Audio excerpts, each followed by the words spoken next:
Hello guys, welcome back to my video. തായ്ലാൻഡിലും മലേഷ്യയിലും ഒന്നും പോയിട്ട് ഈ മാംഗോ സ്റ്റിക്കി റൈസ് കഴിക്കണമെന്നില്ല. നമുക്ക് തന്നെ അടിപൊളിയായിട്ട് വീട്ടിലുണ്ടാക്കാം.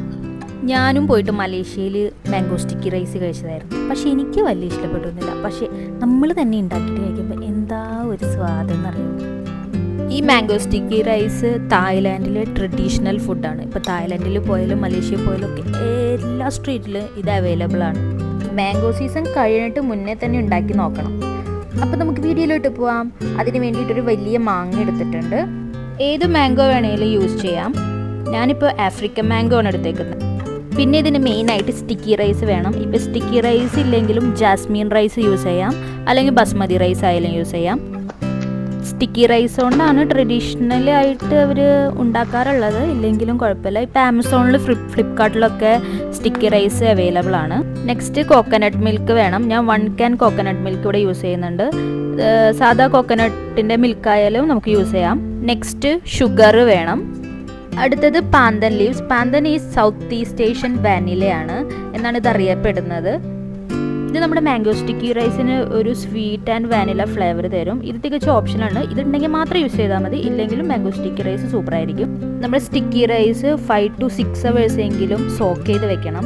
ഇതിപ്പോൾ ഞാൻ 1 cup റൈസ് എടുത്തിട്ടുണ്ട്. 1 cup റൈസ് ഞാനൊരു 6 hours സോക്ക് ചെയ്ത് വെച്ചേക്കുന്നതാണ്. പിന്നെ വേണ്ടത് സോൾട്ട്, കോൺഫ്ലോർ വേണം.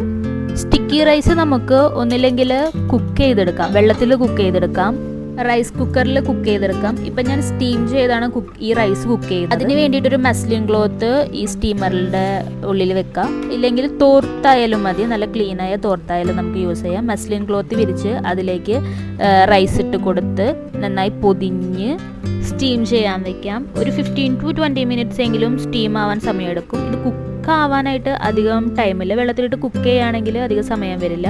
സ്റ്റീം ചെയ്യുമ്പോഴാണ് നമുക്ക് 15 to 20 minutes എടുക്കുന്നത്. ഇത് പൊതിഞ്ഞ് സ്റ്റീം ചെയ്യാൻ വെക്കാം. റൈസ് കുക്കായി വരുമ്പോഴേക്കും നമുക്കിതിന് വേണ്ടിയിട്ടുള്ള സോസ് തയ്യാറാക്കാം. അതിന് വേണ്ടിയിട്ട് ആ ടിന്നിൽ 1/2 tin കോക്കനട്ട് മിൽക്ക് ഒഴിച്ചു കൊടുക്കാം. നെക്സ്റ്റ് സോൾട്ട് ചേർക്കണം. ഷുഗറിനെ ബാലൻസ് ചെയ്ത് നിർത്താൻ വേണ്ടിയിട്ടാണ് കുറച്ച് സോൾട്ട് ചേർക്കുന്നത്. അടുത്തത് ഷുഗർ ഒരു 2 tablespoon ഷുഗർ ചേർക്കുന്നുണ്ട്. നെക്സ്റ്റ് പാന്തൻ ലീഫ് ഒന്ന് കെട്ടിയിട്ട് ഈ കോക്കനട്ട് മിൽക്കിലേക്ക് ഇടുക. എന്നിട്ട് നന്നായിട്ട് കുക്ക് ചെയ്തെടുക്കണം. അത് കുക്കായി ആ സോസ് കുക്കായി വരുമ്പോഴേക്കും നമുക്ക് മാംഗോ കട്ട് ചെയ്ത് വെക്കാം. മാംഗോ ഒരുപാട് സ്വീറ്റ് ഉള്ളത് എനിക്ക് ഇഷ്ടമല്ല. അപ്പോൾ കുറച്ച് സ്വീറ്റും കുറച്ച് ചെറിയൊരു പുളിയുള്ള മാംഗോ ആണിത്. ആഫ്രിക്കൻ മാംഗോ ആണ്. നല്ല ടേസ്റ്റാണ് ഈ മാംഗോ. അപ്പോൾ ഈ സോസ് ഓൾമോസ്റ്റ് റെഡി ആയിട്ടുണ്ട്. നന്നായിട്ട് കുക്കായിട്ട് വന്നിട്ടുണ്ട്. ഇനി ഇതിലോട്ട് 1 tablespoon കോൺഫ്ലോർ ചേർക്കണം. കോൺഫ്ലോർ വേണമെങ്കിൽ വെള്ളത്തിൽ കലക്കിയിട്ട് ഒഴിക്കാം. കട്ടകൾ വരാണ്ടിരിക്കാൻ വേണ്ടിയിട്ടാണ് വെള്ളത്തിൽ കലക്കി ഒഴിക്കുന്നത്. ഞാനിപ്പോൾ ഡയറക്റ്റ് അങ്ങോട്ട് ഇട്ടു. എന്നാലും കുഴപ്പമില്ല, കട്ടകളൊന്നും ഇല്ലാണ്ട് വന്നിട്ടുണ്ട്. ഈ ഒരു കൺസിസ്റ്റൻസിയാണ് നമുക്ക് വേണ്ടത്. സോസ് റെഡി ആയിക്കഴിഞ്ഞാൽ ഇതൊരു പാത്രത്തിലേക്ക് മാറ്റി വയ്ക്കാം. നെക്സ്റ്റ് നമുക്ക് അടുത്ത സോസ് ഉണ്ടാക്കാം. അതിന് വേണ്ടിയിട്ട് 1/2 tin കോക്കനട്ട് മിൽക്ക് ഒഴിക്കുക.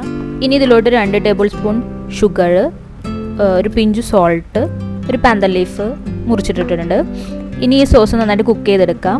ആദ്യത്തെ സോസിനെ അപേക്ഷിച്ച് ഈ സോസിന് കുറച്ച് കൺസിസ്റ്റൻസി ഭയങ്കര ലൂസായിട്ടിരിക്കണം. അതിനുവേണ്ടി 1/2 tablespoon കോൺഫ്ലവർ ചേർത്താൽ മതി. അപ്പോഴേക്കും നമ്മുടെ റൈസ് ഇവിടെ വെന്ത് നന്നായി സ്റ്റിക്കി ആയിട്ട് വന്നിട്ടുണ്ട്. ഈ ഒരു കൺസിസ്റ്റൻസിയാണ് ഈ റൈസിന് വേണ്ടത്. ഭയങ്കര സ്റ്റിക്കി ആയിട്ടിരിക്കുന്നതുകൊണ്ടോ ഈ ഒരു കൺസിസ്റ്റൻസിയാണ് വേണ്ടത്. നല്ല കുക്കായിട്ട് വന്നിട്ടുണ്ട്.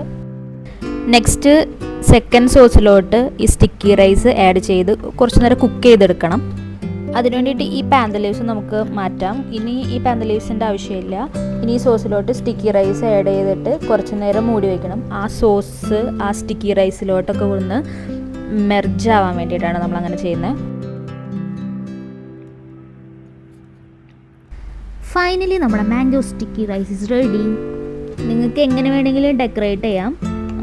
ഞാനിപ്പോൾ ഇങ്ങനെയൊക്കെയാണ് എന്തൊക്കെയോ കാണിച്ച് ഡെക്കറേറ്റ് ചെയ്തിട്ടുണ്ട്.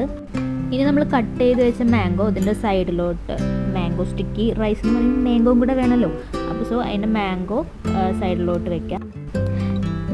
ഇനി നമ്മൾ ഫസ്റ്റ് റെഡിയാക്കിയ സോസിൽ അത് ഇതിൻ്റെ മുകളിലോട്ട് ആഡ് ചെയ്ത് കൊടുക്കാം. ഫൈനലായിട്ട് ഇതിൻ്റെ മുകളിലോട്ട് മൂങ് ദാൽ, ഫ്രൈഡ് മൂങ് ദാൽ സ്പ്രെഡ് ചെയ്ത് കൊടുക്കുന്നുണ്ട്. നമ്മുടെ മലേഷ്യയിലും തായ്ലാൻഡൊക്കെ പോയി മാംഗോ സ്റ്റിക്കി റൈസ് വാങ്ങുകയാണെങ്കിൽ അവരിതിൻ്റെ മുകളിൽ ഇങ്ങനെ സ്പ്രെഡ് ചെയ്ത് തരും.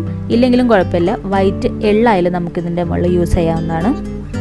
അപ്പോൾ ഫൈനലി നമ്മുടെ mango sticky rice is ready. ഇത് ഭയങ്കര ക്രീം, സ്വീറ്റ് ആൻഡ് ഫ്രഷ് ആണ്. ഒരു തവണയെങ്കിലും വീട്ടിലിത് ട്രൈ ചെയ്ത് നോക്കണം. കോക്കനട്ടിൻ്റെ ഫ്ലേവറൊക്കെ ഇഷ്ടപ്പെടുന്ന ആൾക്കാർക്ക് ഒരുപാട് ഇഷ്ടപ്പെടും. ട്രൈ ചെയ്തിട്ട് അഭിപ്രായം പറയുക. നെക്സ്റ്റ് വീഡിയോയിൽ കാണുന്നവരേക്കും ബൈ.